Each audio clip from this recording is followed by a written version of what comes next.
میری یہ ویڈیو مقبرہ جہانگیر کے بارے میں ہے۔ جہانگیر کا مقبرہ لاہور شاہدرہ میں باغ دلکشاں کے اندر ہے۔ یہ ایک بہت بڑا احاطہ ہے جس کے اندر 2 مقبرے اور ایک مسجد ہے۔ یہ مسجد نور جہاں نے بنوائی تھی۔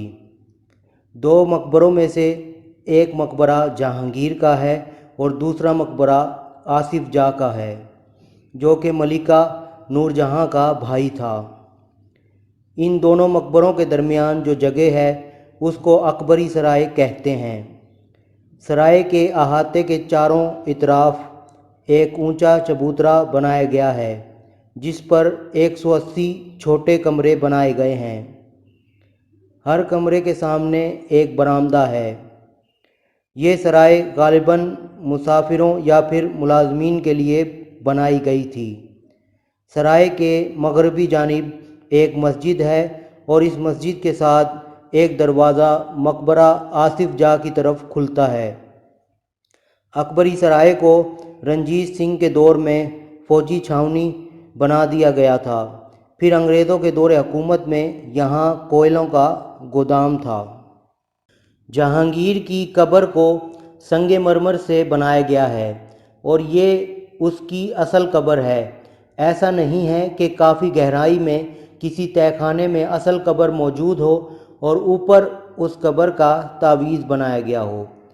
مقبرہ کے احاطے میں کسی قسم کی خفیہ سرنگیں یا تہہ خانے موجود نہیں ہیں۔ قبر پر قیمتی پتھروں سے گلکاری کی گئی ہے۔ سرہانے کی طرف بسم اللہ الرحمن الرحیم لکھی ہوئی ہے۔ قبر کے دائیں اور بائیں طرف اللہ کے 99 نام لکھے ہیں اور پائنتی کی طرف لکھا ہے مرقد منور اعلیٰ حضرت غفران پناہ نور الدین جہانگیر بادشاہ 1036 ہجری۔ مقبرہ کی عمارت ایک مربع نما چبوترے پر تعمیر کی گئی ہے۔ مقبرے کے چاروں کونوں پر خوبصورت مینار موجود ہیں۔ ہر مینار کی بلندی 100 فٹ ہے۔ مقبرے کے چاروں طرف جالیاں لگی ہوئی ہیں جس کی وجہ سے گرمی کے موسم میں ہوا کی آمد و رفت رہتی ہے اور لوگوں کو راحت ملتی ہے۔ جب میں مقبرہ پہنچا تو دیکھا کہ مقبرے میں کافی اندھیرا تھا۔ صرف ایک فانوس لٹکا ہوا تھا جس کی روشنی ناکافی تھی اور اس فانوس کی روشنی میں مقبرہ صاف نظر نہیں آ رہا تھا۔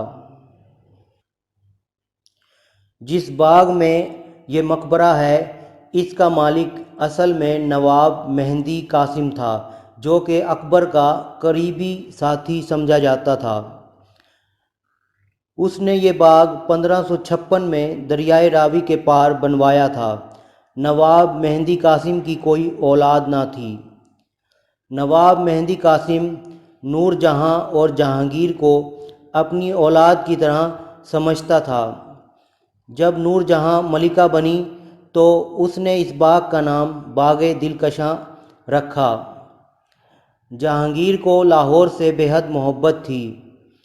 اپنی وفات سے کچھ عرصہ پہلے اس نے لاہور میں دفن کیے جانے کی خواہش کا اظہار کیا تھا، چنانچہ اس سلسلے میں اس کی وصیت پر عمل کیا گیا اور جہانگیر کو باغ دلکشاں شاہدرہ لاہور میں دفنایا گیا۔ باغ کے اندر آج بھی کھجور اور برگد کے پرانے درخت موجود ہیں۔ نئے درخت لگانے کی پالیسی نہیں ہے، البتہ کچھ پھولوں کے پودے لگائے گئے ہیں۔ پھولوں کے علاوہ کسی قسم کے نئے درخت نہیں لگائے جاتے۔ ملکہ نور جہاں اور جہانگیر کے مقبرے ایک ہی قطع اراضی پر تھے۔ یہ ایک بہت بڑا قطع اراضی تھا۔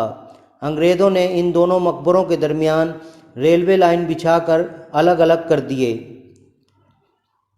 مقبرے کی مرمت کا کام وقفے وقفے سے تقریباً سارا سال ہی جاری رہتا ہے۔ اس کے لیے انڈیا سے سرخ پتھر منگوایا جاتا ہے۔ یہ بہت نازک کام ہوتا ہے، اس لیے اس کو ہاتھوں سے کیا جاتا ہے۔ نور الدین جہانگیر کا اصلی نام سلیم تھا۔